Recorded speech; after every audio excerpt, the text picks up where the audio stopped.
Hello दोस्तों, स्वागत है आपका मेरे इस यूट्यूब चैनल द सोनटेक में। दोस्तों आज हमारे पास ये आउजो कंपनी का AU40XT 40 वाट का ड्राइवर यूनिट है, जिसे हम लाइन ट्रांसफार्मर यूनिट भी बोलते हैं। तो दोस्तों इसको आज हम रिपेयर करने वाले हैं। तो दोस्तों सबसे पहले हम इसके वायरिंग कर लेते हैं और एम्पलीफायर से कनेक्ट करते हैं। दोस्तों इसे एम्पलीफायर से कनेक्ट करने के लिए दोस्तों ये 100 वोल्ट पर चलता है, तो रेड वायर को 100 वोल्ट पर जोड़ते हैं और कॉमन वाले पे यहाँ पर ये ड्राइवर यूनिट के ब्लैक वायर को कनेक्ट करते हैं और टेस्ट करते हैं।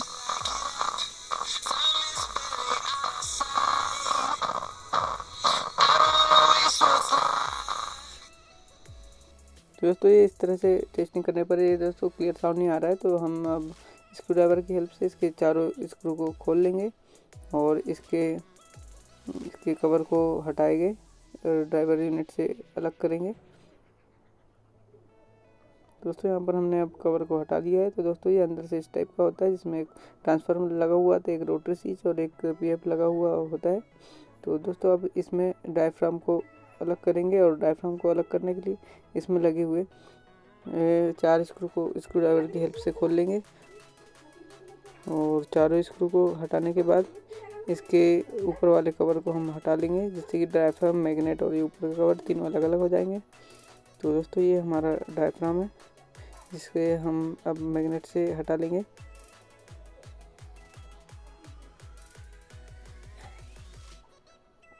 तो दोस्तों ये हमारा टर्मिनल टूटे हुए है, लेकिन वायर कनेक्ट है। तो दोस्तों अब हम इन वायर को डायफ्राम से अलग कर लेंगे।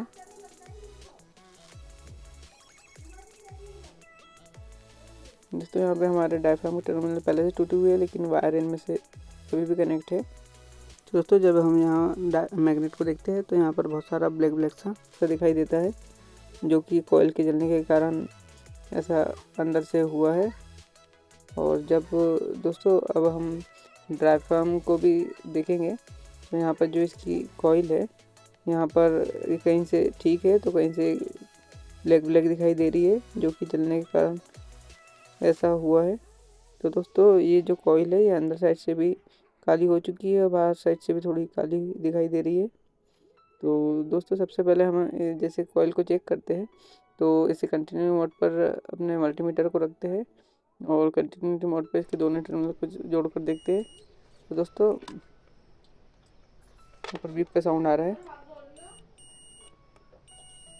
दोस्तों यहाँ पर रीडिंग आ रही है, लेकिन हमारा साउंड क्लियर नहीं हो रहा है, इसलिए हम इस डायफ्राम को चेंज कर रहे हैं। और दोस्तों जब डायफ्राम पूरी तरह से बंद हो जाता है तो इसमें कंटिन्यूटी नहीं आती है। तो दोस्तों इसको साफ़ करने के लिए, मैग्नेट को साफ़ करने के लिए सबसे पहले हम इस पेपर में एक कपड़े को लपेट लेते हैं और कपड़े को इस तरह से लगाने के बाद जो अपने डायफ्राम वाला स्पेस रहता है, तो वहाँ पर अच्छी तरह से अंदर डालकर अच्छे से घुमाकर अच्छी तरह से साफ़ करते हैं।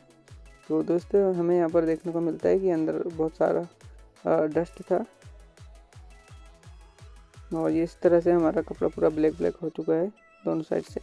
तो दोस्तों हम इसे और अच्छे से साफ़ करने के लिए एक और पतला पेपर लेते हैं और एक पतला पेपर लेने के बाद इसे और अच्छी तरीके से घुमा कर पूरी तरीके से साफ़ कर लेते हैं, जिससे हमारे नए डायफ्राम में कोई दिक्कत ना हो। दोस्तों ये इस प्रकार से अब हमारा मैग्नेट पूरी तरह से साफ़ हो चुका है। दोस्तों ये हमारे पास आउजो कंपनी का नया डायफ्राम है, जिस पर कैसे डायफ्राम को डालना है, रिप्लेस करना है, इसके बारे में लिखा हुआ है। तो दोस्तों इसका प्राइस 106 रुपये लिखा है, जो कि हमें लगभग 100 रुपये मार्केट से प्राप्त हुआ है। दोस्तों ये हमारा बिल्कुल नया डायफ्राम है, जिसके 2 टर्मिनल होते हैं। इस पर जैसे कि इस पर लिखा हुआ है L1 और L2। तो दोस्तों इसमें L1 जो है हमेशा प्लस होता है, L2 माइनस होता है। तो दोस्तों ये हमारा जो कवर है, इस पर हम इस डायफ्राम को सेट कर लेते हैं, जो मार्किंग के हिसाब से L1 की तरह L1 वाले टर्मिनल को रखेंगे और L2 वाले मार्किंग की तरह L2 वाले टर्मिनल को रखेंगे और इसे अच्छी तरीके से इस कवर में फिट कर लेते हैं। तो दोस्तों ये हमारा डायफ्राम अच्छी तरीके से फिट हो चुका है। तो इसके बाद अब हम इसे मैग्नेट के ऊपर रखकर होल मिलाते हुए अच्छी तरीके से फिट कर लेते हैं। इसके बाद चारों स्क्रू को टाइट कर लेते हैं। और स्क्रू ड्राइवर की हेल्प से अच्छी तरीके से स्क्रू को टाइट कर लेते हैं। और दोस्तों जब भी हम स्क्रू को कसेंगे तो हमें हमेशा क्रॉस में स्क्रू को कसना है, जिससे कि अच्छे तरीके से स्क्रू टाइट हो जाए, हमारे कॉइल में प्रॉब्लम ना आए। तो दोस्तों ये हम इसके बाद हम एक बार और चेक कर लेते हैं वायर को टच करके।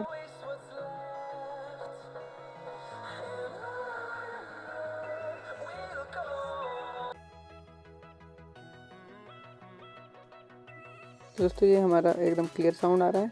इसके बाद अब हम इसके टर्मिनल को कनेक्ट कर लेते हैं। L1 की तरह रेड वायर को कनेक्ट करेंगे और L2 की तरह ब्लैक वाले वायर को कनेक्ट करेंगे। और अच्छी तरीके से कनेक्ट करने के बाद इसके कवर को लगा लेते हैं हम। और कवर के जो 4 स्क्रू को हॉल से हॉल मिला के रबर को अच्छी तरह से स्क्रू ड्राइवर की हेल्प से चारों स्क्रू को अच्छी तरीके से टाइट कर लेते हैं।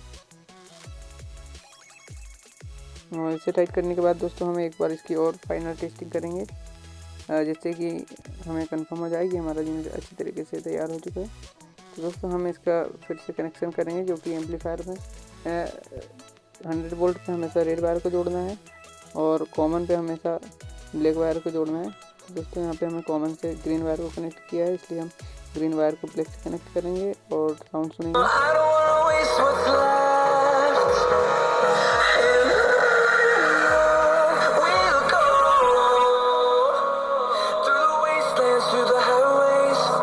तो दोस्तों यहाँ पे हमारा यूनिट बिल्कुल सही हो चुका है और एकदम क्लियर साउंड आ रहा है।